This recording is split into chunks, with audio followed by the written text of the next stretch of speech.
Charlie, knock knock. Who's there? Not Jimmy, he's not here this week. It's me and you.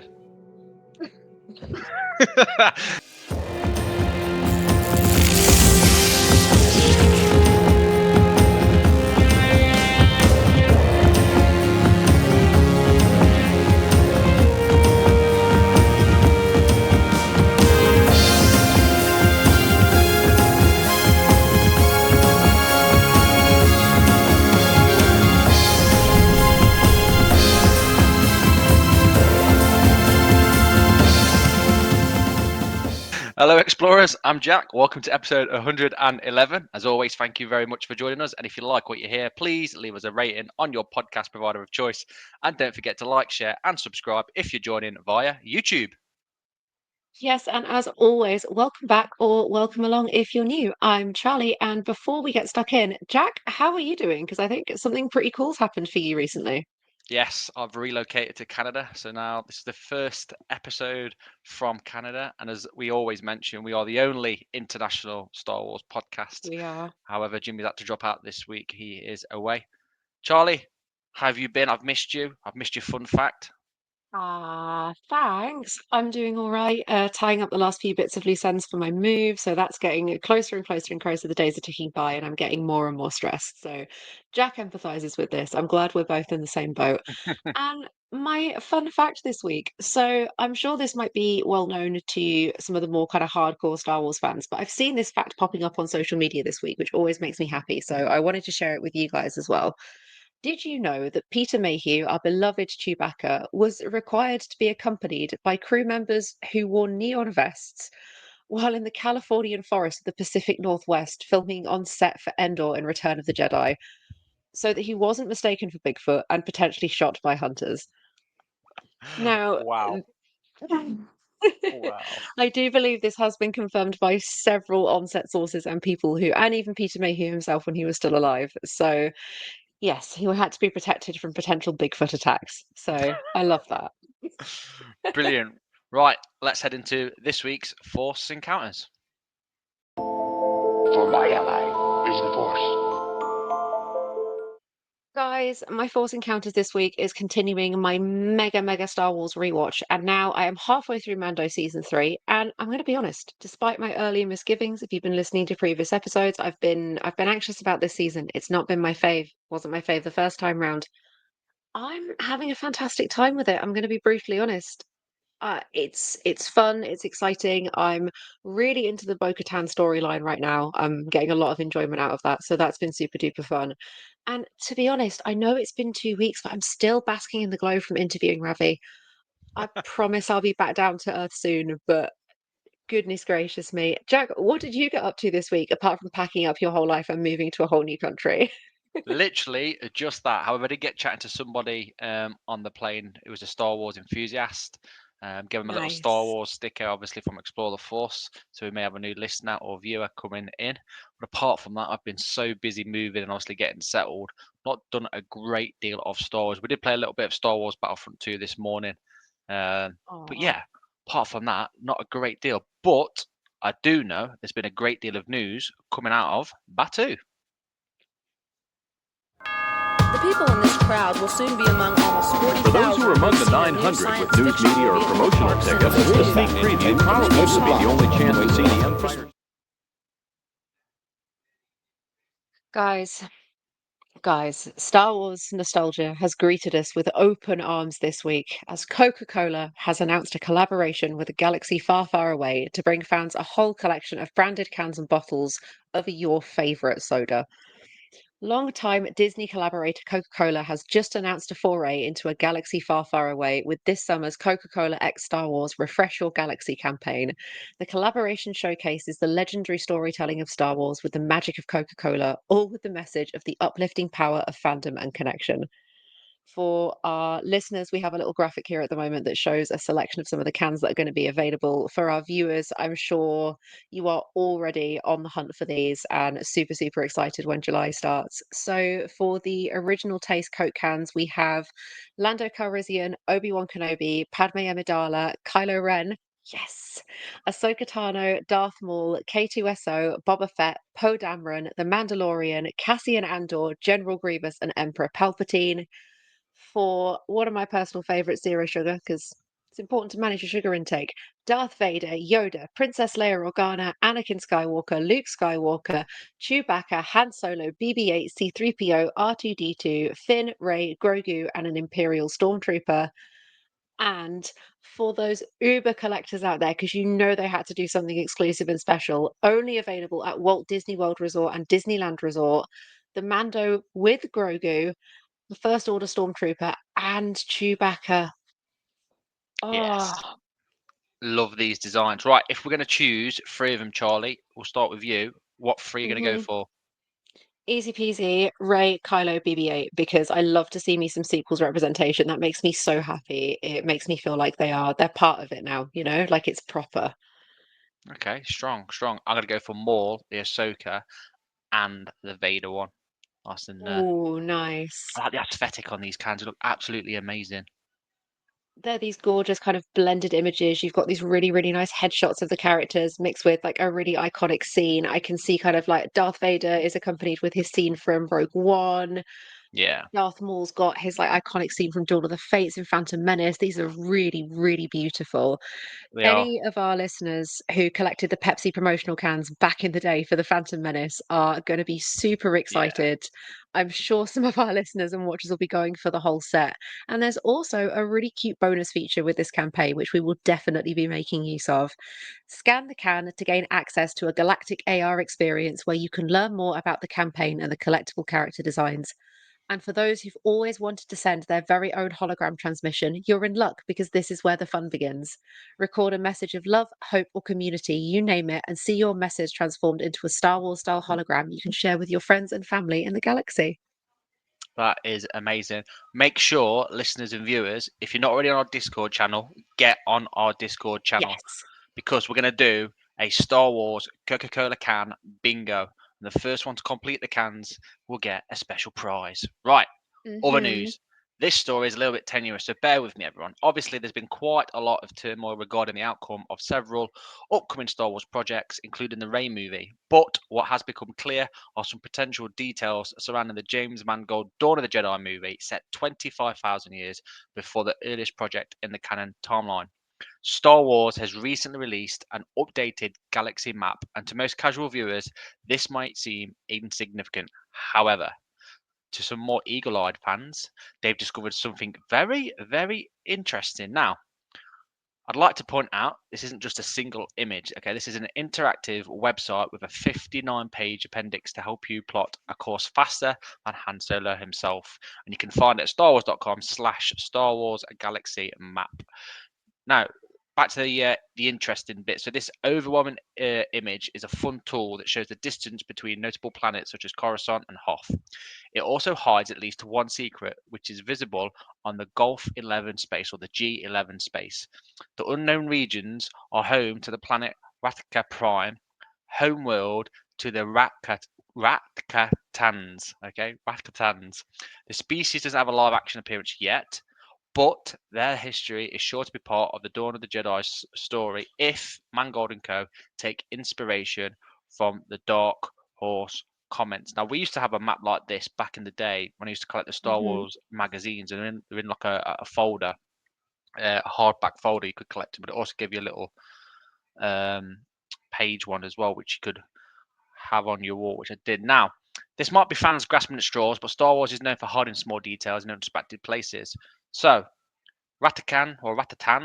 It's going to be so difficult for me to get this right on the show. Are not a species or a name that I'm familiar with. However, Charlie, what's your thoughts? So again, this is a little area of Star Wars that I'm not hugely familiar with. I'm sure there will be some listeners and some viewers who are getting quite excited right now. I know they have quite an importance in the extended Star Wars canon. The Rakatan are a species that I think are also connected to the High Republic as well. So again, this is one I need to do a little bit more research on, and I think I may come Mm, back next week to next week's news segment with a little bit more detail on this yes. because I love me a little mystery. I love me a little rabbit hole to go and fall down. If anyone's taken the time to check out this map, I would highly recommend it. I'm a big fat Star Wars nerd. We all know this. This is all well established. This made me happier than you can ever believe. This is so detailed, and I think it gives such a nice sense of scale. Obviously, Star Wars is huge. This Yeah, helps you kind of really start to pick where everything's happening in the galaxy, where the most important things are. It gives you an idea of the outer rim. For all of my map nerds, go and enjoy, honestly. yeah. And I yeah, need to look at this map. anyone who knows more about the Rakutans, please do drop us a DM and send us a message on the socials because I know nothing. Educate me. Yeah. I need to look at this map because I'm interested to see what galaxy is on this map as well. If it's got all the Hmm. planets from Jedi Survivor, Ahsoka, etc. on there.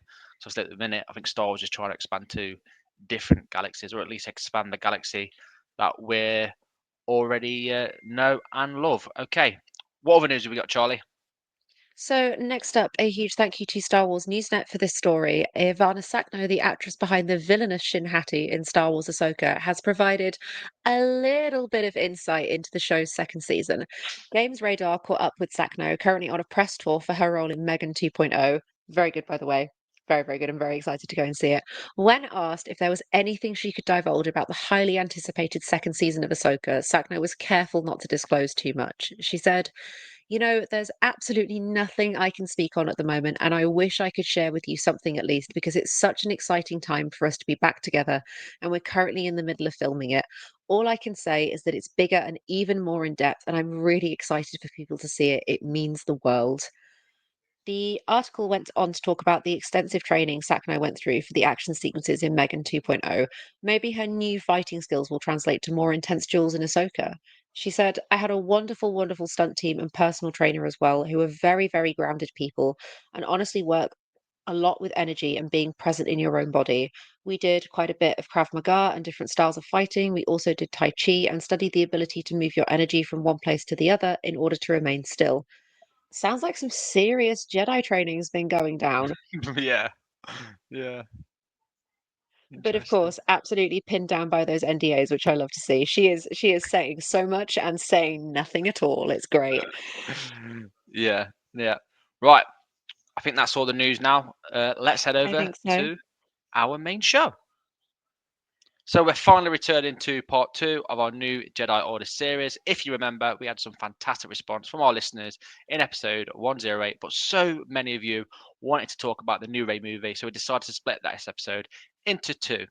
This week, then, we're going to be discussing 5 questions about the future of the Jedi Order, and we also pose these 5 questions, as always, to our listeners who engage in their hundreds. Again, thank you so much Hmm. for your engagements. Charlie, what are the questions? So, our 5 questions that we posed to the listeners were number one, do the Jedi change any of the Jedi codes? Number two, do they stop listening to chancellors or the Republic and become their own unique society? Question number three, do they need another army, whether it be clones or masses of Jedi? Question number four, do they change their recruitment strategy? And question number five, does the training change? Yes, interesting. Now, before we go into the listeners' responses, me and Charlie are going to give our little rundown. However, we're going to dive straight Yeah. into the first one then. Okay, all talking about do the Jedi change any of the Jedi code? Now, the Jedi code, as we know it, consists of 5 principles. There's no emotion, there is peace, there is no ignorance, there is knowledge, there is no passion, there is serenity. Now, what does that mean to you? Personally, to me, that's a lot of rules that are quite easy to break. It's where I'm going to start. So, my take on this straight away is I think the Jedi Code definitely needs to adapt to the times because it's so old fashioned. Granted, the Jedi Code is super, super old as it is. It definitely needs to rewind, go back, and have a look through exactly what the code means to them. Because so many times on movies, on episodes that we've seen, you know, people have those emotions and go down the path of the dark side. What's your thoughts on it, Charlie? I think the Jedi codes are extremely reductive, extremely repressive for members of the Jedi Order. I I appreciate that the understanding of the Force, at least to me, is something that is fluid, that needs to move, that should not be restricted. And if anything, the Force moves better when you engage things like emotion and when you engage things like passion. Like, I'm sorry, Luke, you can't tell me that Luke Skywalker's saving of his father and defeating of the Emperor was not an act of passion, was not an act of emotion. No. Rey raising those rocks from the cave at the end of The Last Jedi to save her friends, that you can't tell me that was not an act of passion. I think it's especially the era of the Jedi Order that I'm familiar with the Phantom Menace, when it's grandiose and it's full of itself and it's full of Yeah. ignorance. The Jedi Order practices all of these things, especially ignorance. And Luke tries to kind of refresh it with Ben and with that, and clearly it's another example of it not working. So I would 100% take this rule book, tear it up, and throw it out of the window. Those codes need to change. Yes, completely agree. I think the biggest one you keep mentioning it there is no passion, there is serenity. I think that's the biggest one, Mhm. potentially followed by the emotion piece. I think that definitely needs to change. The ignorance and knowledge, I'd probably stick with. Again, that's relevant throughout the Jedi Order. The chaos Yes. and the harmony, again, relevant throughout the Jedi Order. And then there is no death, there is the Force, as we know with Yoda, Obi-Wan, and everyone else that can master the That's skill of the combat only and the one Force I'd ghost. keep. That's the only one you'd keep. Okay, right, Yeah, interesting, interesting. But I think, and we keep saying we're going to do this on one of the episodes, the Jedi are their own worst enemy. they are. They so are. It's just another one of those things. Now, first person to come in would be dealing in absolute Sydney, and she said that I would believe that raise the Jedi that finally seem to understand that hey, our strategies, learnings, and teachings aren't working. We have to do something to change that, which I think pretty much ties into what we're both saying, Charlie. Yeah, no, I absolutely think so. I I would also like to think that Rey has seen enough. She's read the Jedi text. She's most likely spoken to many other characters, including Leia, in depth off screen about what the Jedi used to be, and has probably researched and found her own information about those things. I would like to think that it will be her that changes it. That is that first step into a new way of looking and learning. I think, yeah, absolutely. I really do agree with that. Yeah, I think it's going to be Dre that changes everything because, as we know with Disney, she's the biggest thing now since sliced bread Mhm. for Disney, and I think now's the time to change things in Star Wars. Absolutely. I really liked Dylan's response to this question. Dylan just cosplays. He said the code is good, but the teaching of it needs to be modified. I think this is what we're getting at. Do Yeah, good deeds, control your emotions, avoid unhealthy attachments, never seek violence, but always end it. Do not revel in taking life, and if you do, it's a last resort. See, I think the Jedi can adhere to a code, yeah, but it needs to open up more.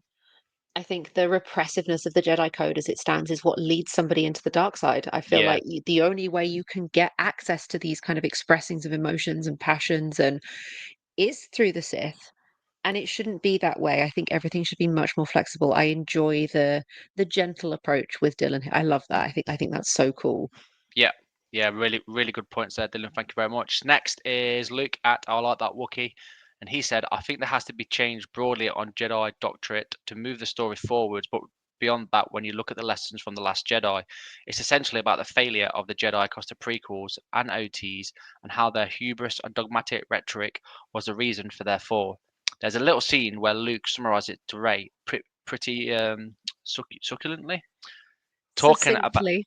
succinctly, yeah, there we go.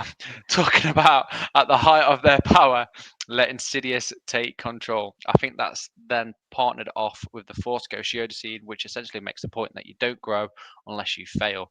The greatest teacher, failure is awesome point. I always believe in that as well. Fail meaning Mm. first attempt in learning. So I can see where Luke's coming from there. Did you also see as well this week there was a video floating around where Luke wanted to change the backstory as to why he turned his back to the Jedi Order.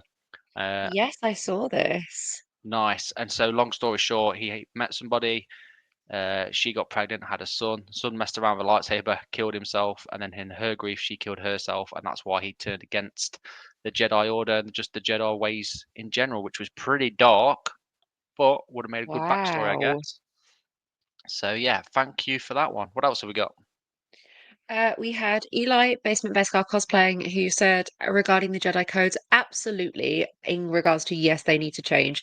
Given that we're coming off of Jedi mass extinction event number a lot, what's been done in the past is obviously not working. I think the rule of no attachment should be removed. Many of the greatest Jedi in recorded history were strengthened by their need to protect those around them that they cared for. Qui-Gon Jinn, Obi-Wan Kenobi, Yoda. The list is endless. Yeah. What do we define as attachment Jedis? Come on now. You know what would be a good question as well is name me a Jedi that Mm, doesn't have an attachment. Just off the top of my head now, yes. I cannot think of any. Mace Windu. No. Yeah. Although was his attachment to the Jedi Order? Ooh, good shout. Good shout. Is that not an attachment in itself? Yeah. Next, as always, Matt at Crimson Cosplays with his witty remarks. He's come in and said, I think they changed the door code. I'd probably agree to that. Too many people getting in Yeah. too easily. Too many youngling slayers getting in. I think changing the door codes is a smart choice. We had my fave, Kev Artidath, said, I believe that the Jedi Order will be really drastically different from the old one, with the main goal kind of restoring trust and representing exactly what the Jedi was supposed to stand for in the galaxy. They're going to be represented by a new generation that sheds off the rules of the old Jedi Order that caused so much suffering. I think that's the really important thing. I would like to see the Jedi Order move forward from this instead of Yeah, trying to cling to the past. yeah, Surely that is a Sith ideal, no? Moving yeah, on, moving forward. yeah. No, totally agree with that one. Next up, we've got Jad Free at Jade Librio, I think it says. And they've said, yes, they need to change their Jedi code back closer to the Jedi. They should change their Mhm. training as well. Pre-Battle Before Yavin Jedi were brought on too young and did not understand well enough the pulls of the dark side, how certain emotions felt. Alzar Man didn't even understand the difference between love and attachment and how to navigate it.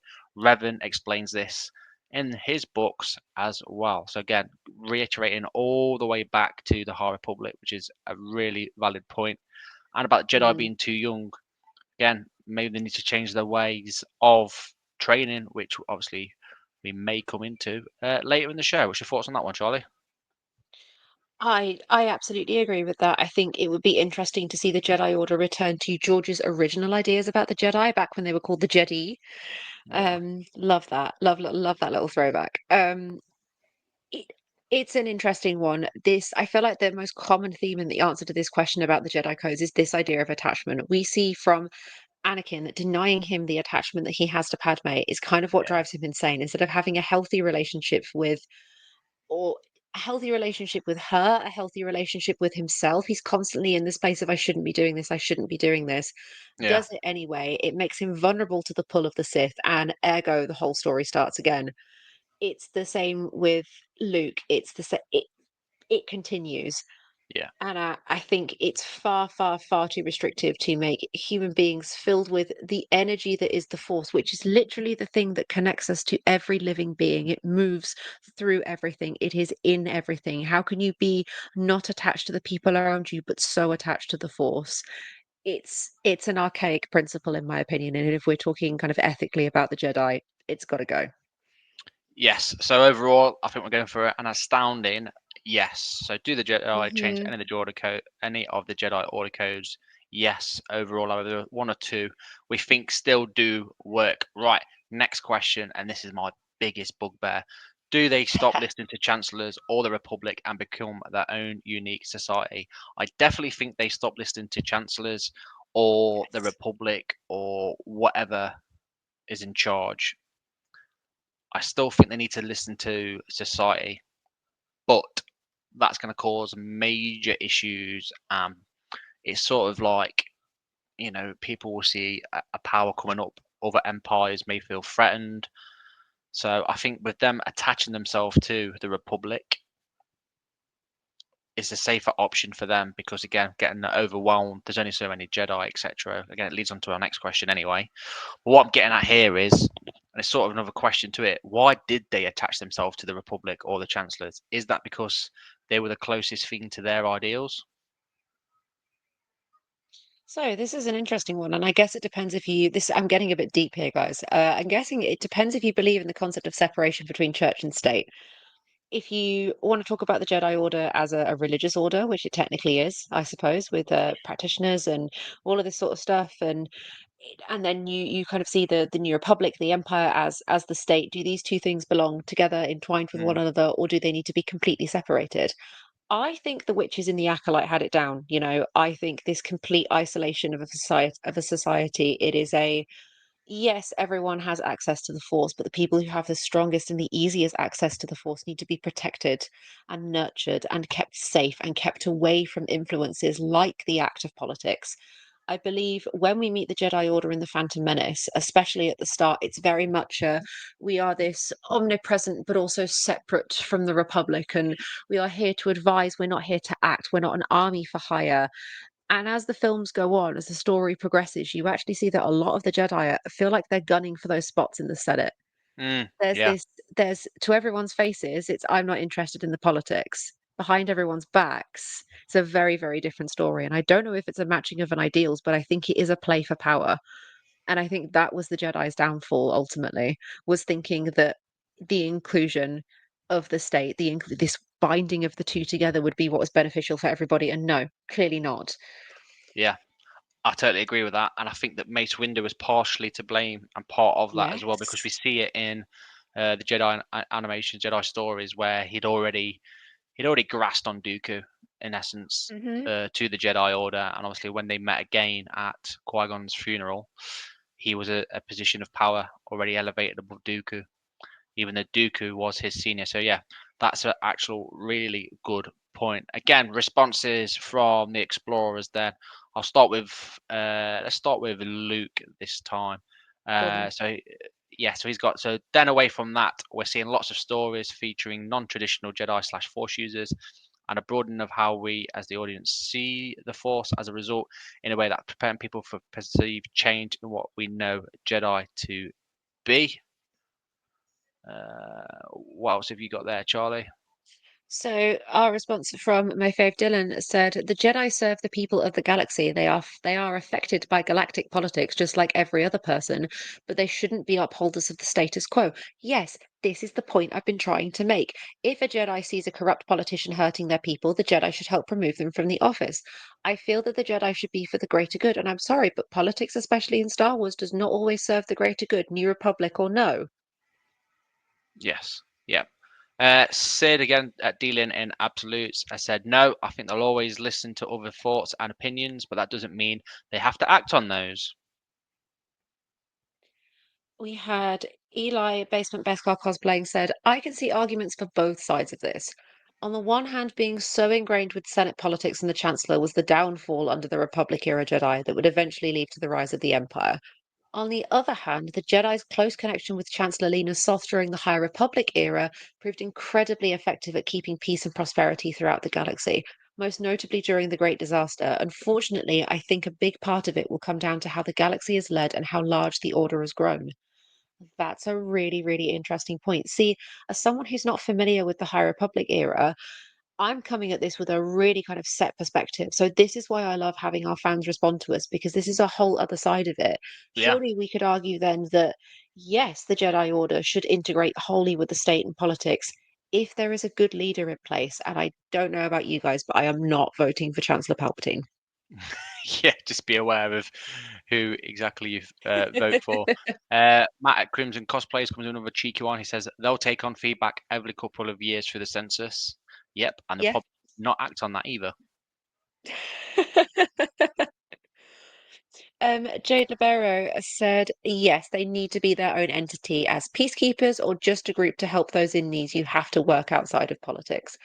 Again, I feel like we're getting a clear message here that the Jedi need to separate from the chancellors, from politics, from all of it. And I feel like I would have to agree. I fear we can easily track this point of being, especially the later downfall of the Jedi.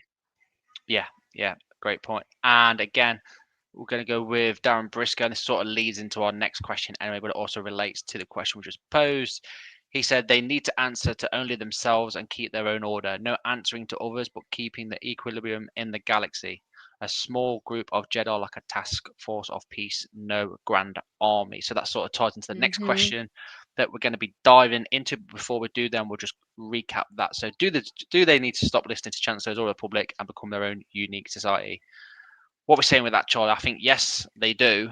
Yeah, I think so. The unique society, I could take or leave, but I think separation from the Republic is key here. Yeah, but they've got to be really clever about it so they're not Really, really perceived clever about as it. a threat. Because again, look how easy it was for Palpatine just to turn around and say they tried to Yeah. assassinate me. Yep. Granted, they did have 100 odd million clones shooting at them that were already programmed to do that, but it's not like any of the Republic really stood up for any of the Jedi that we've seen so far. I mean, obviously we had a handful, let's say, and it leads into our next question there. So, do they need another army, whether it be clones or mass Jedi? I definitely think they need another army, personally. Don't, Really? yeah, I wouldn't go with clones though. Definitely not clones. Why?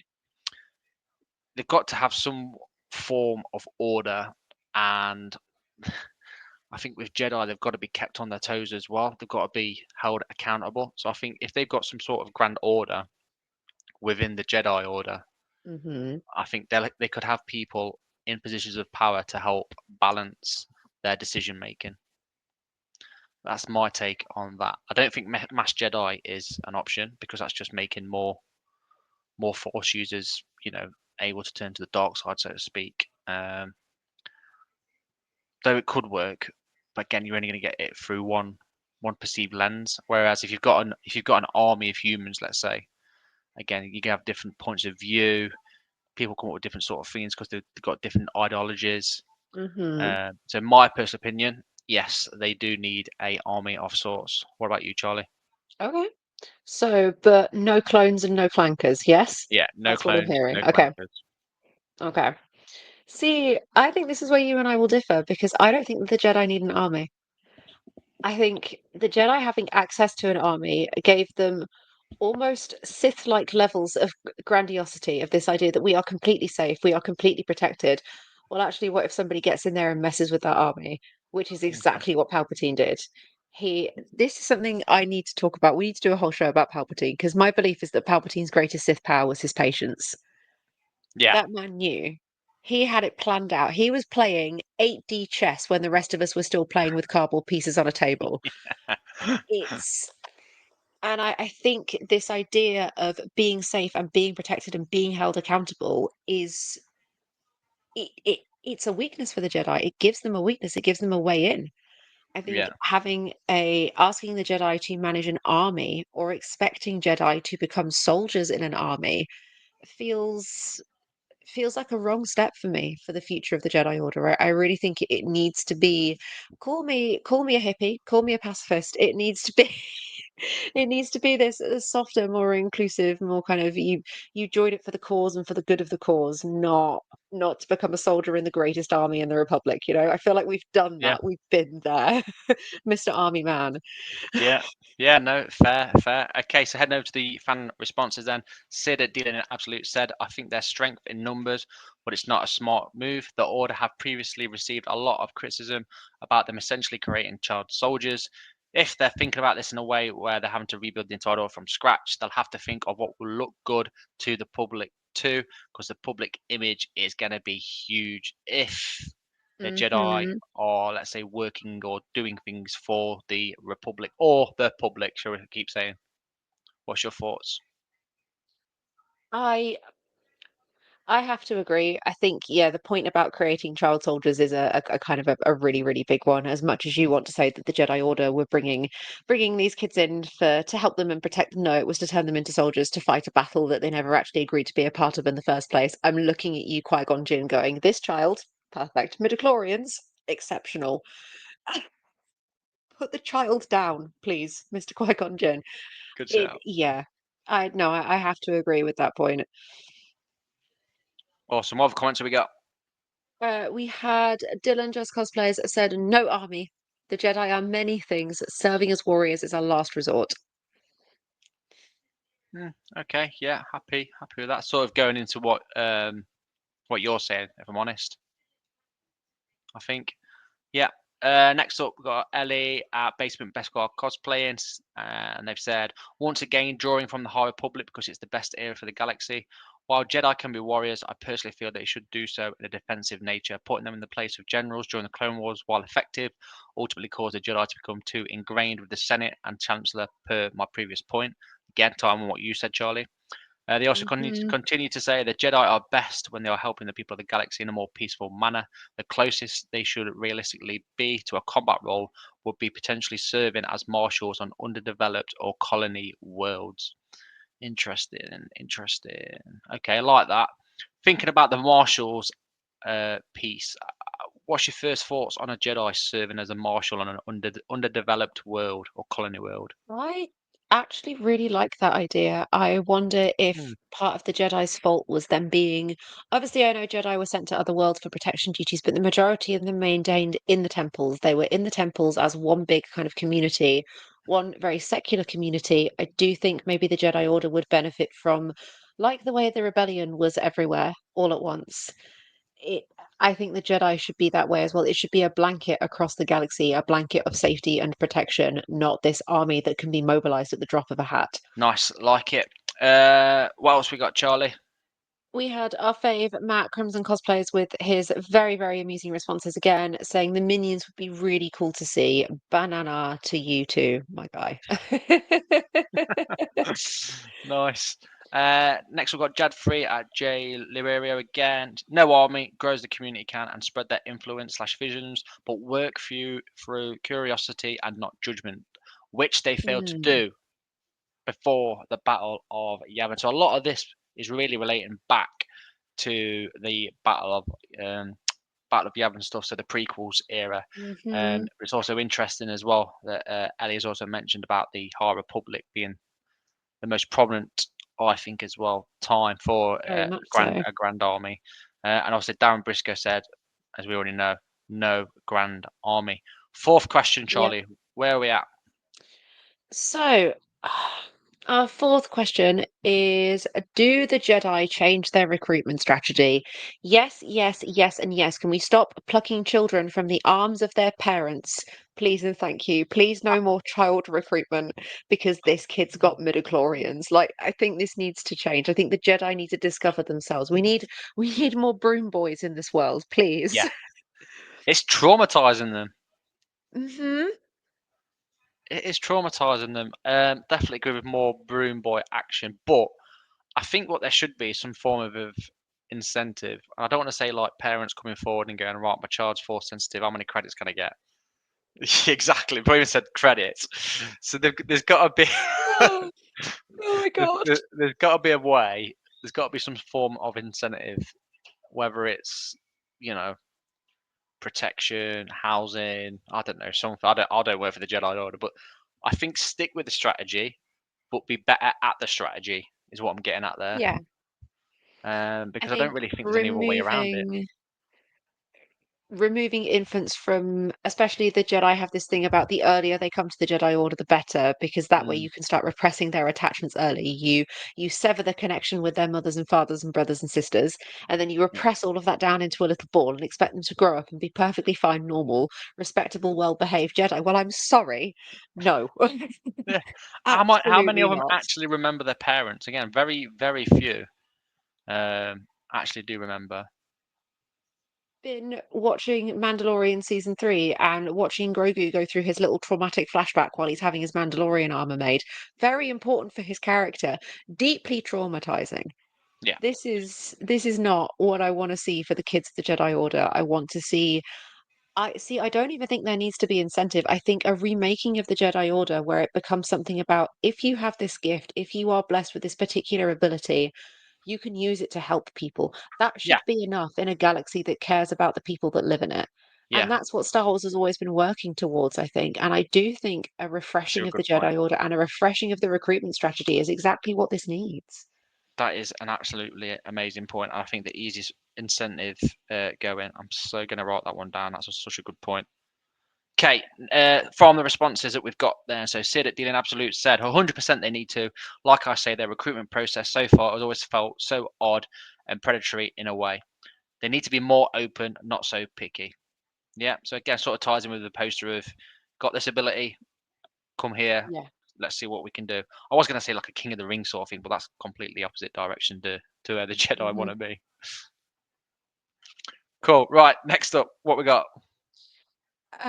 We said, what else did we have from our fans? We had Dylan said, I think any age can learn the code. So, yes, with the understanding that older, more attached students will struggle more than children with little to no attachments.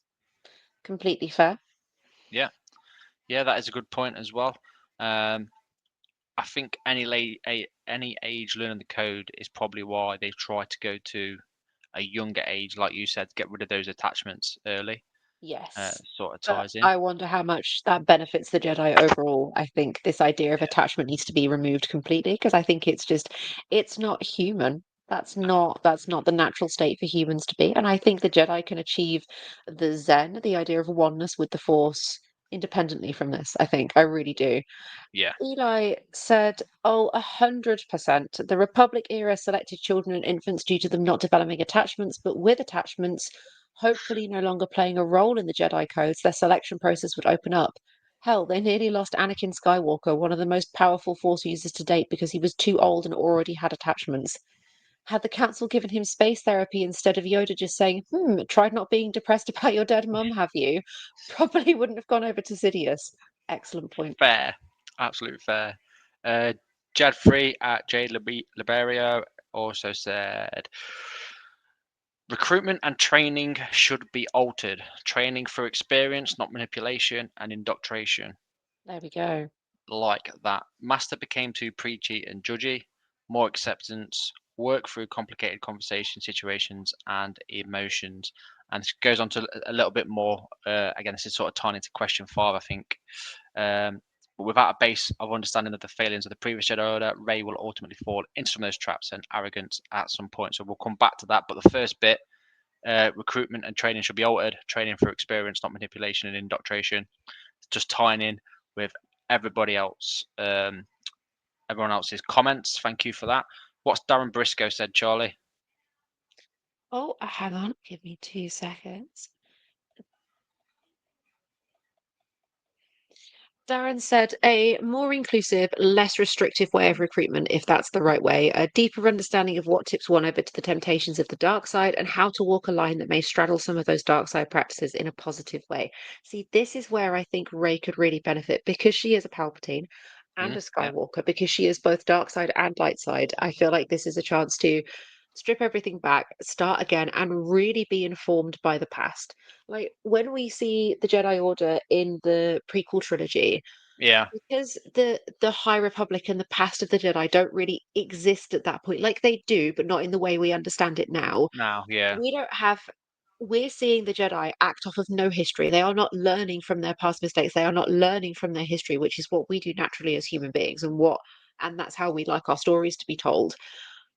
I think this version of the Jedi Order would do well to go back through all of its failures, all of its successes, and really have the opportunity to cherry pick. Like, if this is what Rey is doing with her movie, if it is a new Jedi Order, this is the perfect opportunity to get it exactly right. And she has seen enough, she has learnt enough, and she has all of the Jedi ever, like, in her head. Like, she has access to that. She has access to the biggest research bank of information you could ever possibly want as a Jedi Master. So the stage is set.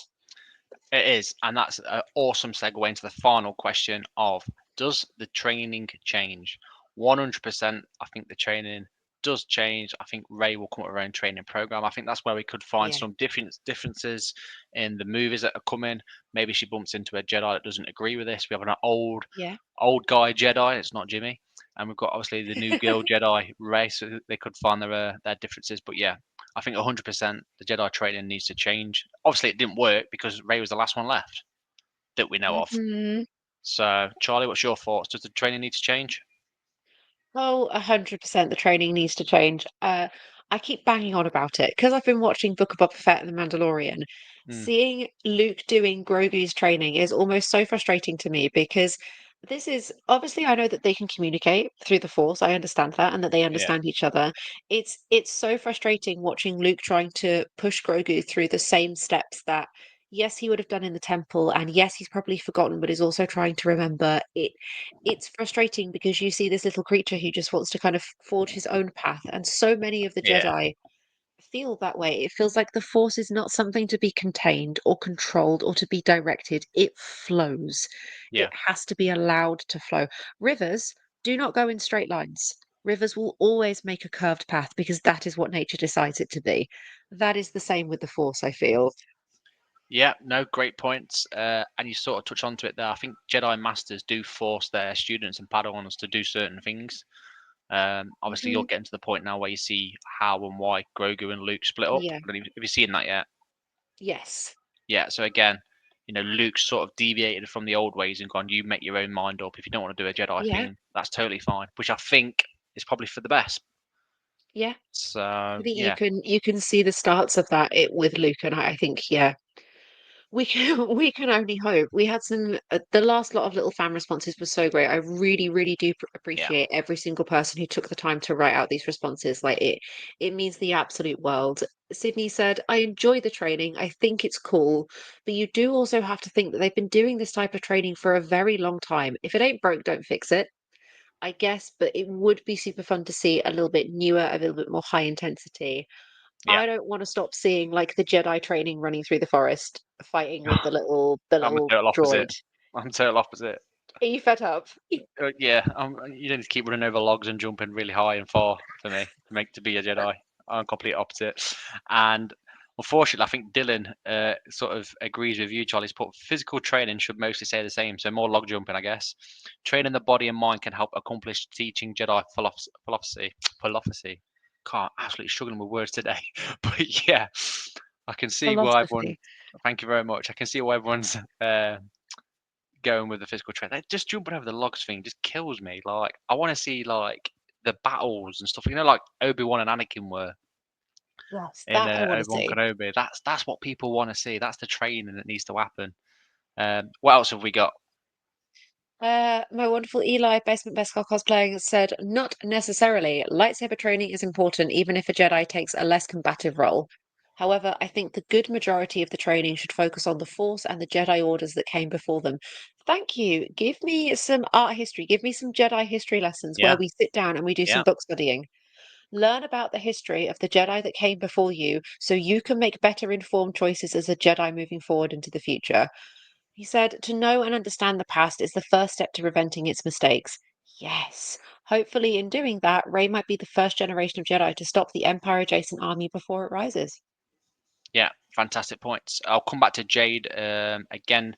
Sort of mention. I'll go to the last few sentences of her previous points. It ties in. So she put, without a base of understanding of the failings of the previous Jedi Order, Rey will ultimately fall into some of those traps and arrogance at some point. So it exactly ties into the previous comment. Um, Hmm. yeah, you're doomed to mistake. To what's the saying? You're doomed to make the same mistake if you don't know your past or something crazy like that. Um, Something about you're doomed to repeat the past if you don't learn from your previous mistakes. Something along those Something lines, like that. yes. It sounds good. It sounds good. And last up, we've got Darren Briscoe. Again, what's this legend said? He said, "I'll be quite happy with whatever they come up with.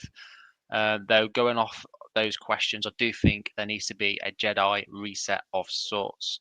Go back to the Jedi texts, which are all burnt apart from one book, and see where it all began Hmm. and what changed.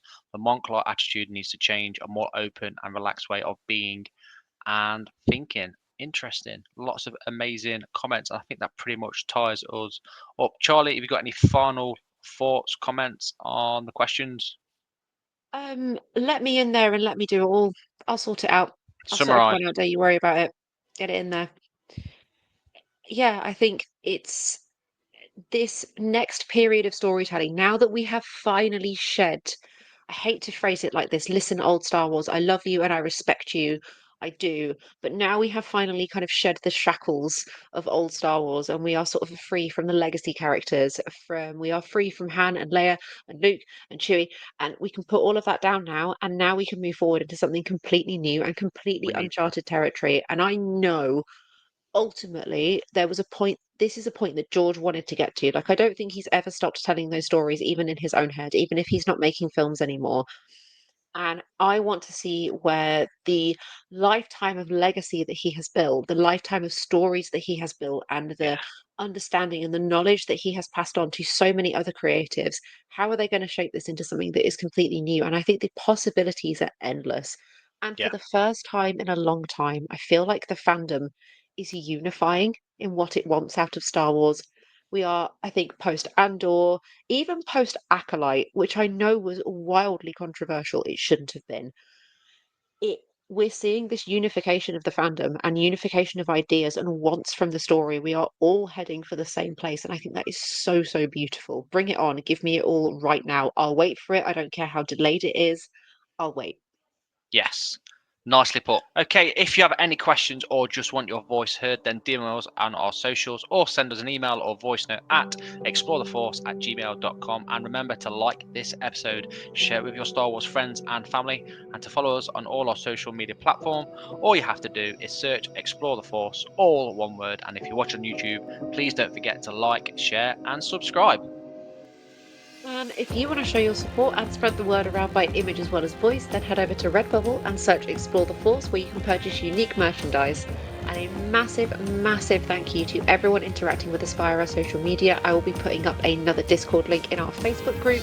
So if you haven't joined our Facebook group, you should go and find us, and then you can come and join our Discord, because it is a heck of a lot of fun. We have a great time. Yes, and finally, thank you for listening. You've been listening to Explore the Force, and we have spoken. See you guys and girls next week.